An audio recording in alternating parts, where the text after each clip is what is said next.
Back on our show this Friday, it's good to have a local lawyer, Numa Metoyer, with us this morning. He's been involved with numerous domestic violence cases. This, of course, is Domestic Violence Awareness Month.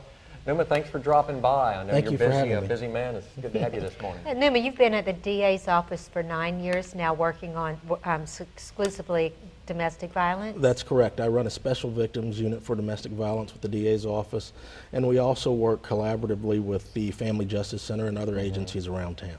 Wonderful. How important is it, the Family Justice Center to this area? It's very important. It's designed to be a one-stop shop for victims to come in and to be able to address any problems that they may have with the prosecution of a domestic violence case. Also, we extend victim services, and it goes, the idea is that we should be able to not only have the victim get the case and everything else appropriate there, but we're looking at being able to secure child support for victims out of the center, possibly do Louisiana Job Works, hopefully will be with us where we can work on making sure that they can get jobs and other services. And the Social Security Administration, as short as yesterday, joined on where we're going to work with making sure that they can have Social Security cards to get any other services that they may need. Because victims leave, and they typically leave everything when they're escaping a bad situation. Sounds like you're talking more on like stopping the cycle. Correct.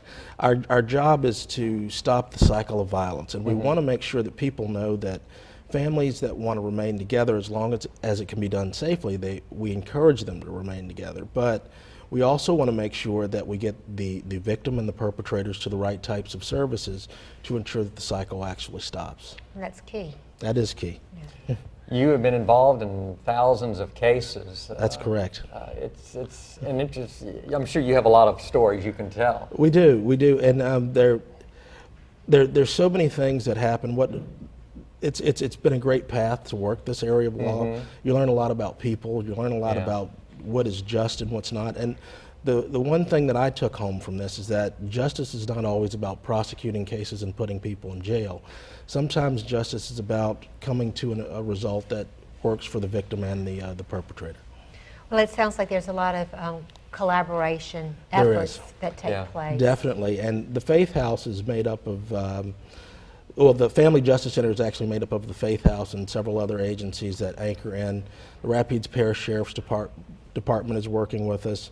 Rapides Parish DA's office is one of the anchor groups, and there's several other groups that are coming in where we're meeting to try to get a handle on how big the scope of the domestic violence problem is in the parish. What needs to be done, I mean, to end this cycle? I think what has to be done is that education is key, counseling is key. I think that's the only way you can really end the cycle of violence. Typically, most of our perpetrators have been victims themselves, and it's a cycle that's self-perpetuating. If you can get the children out of the cycle, if you can get the mothers and fathers who are part of the cycle to go to counseling, make sure the children get to counseling, you have a good chance of stopping it. And we have a counselor who works with the perpetrator. His name is George Allen, and he is absolutely wonderful. I know George, He is a wonderful counselor, and I think that he's key also in making sure that we have a great system for getting the perpetrators to address their own issues. And sometimes it's also a substance abuse or mental health issue, and we rely heavily on George to make sure that he can make an assessment with that.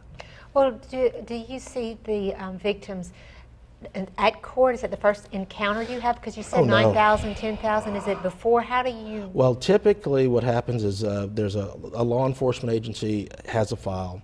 We make contact with the law enforcement agency when they turn the file over. There's a letter that's generated that's sent to the victim to contact us. And then if the victim hasn't contacted us, we will reach out and talk to the victim. Wonderful. So that's how that begins. Definitely. Okay. Definitely.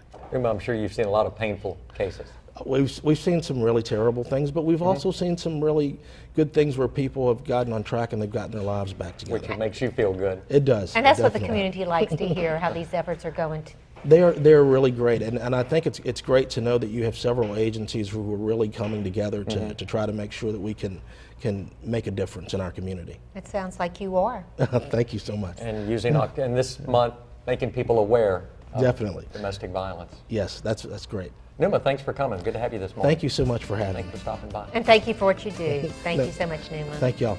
Cindy Blair joins us in just a minute from the Alexandria Museum. Stay with us.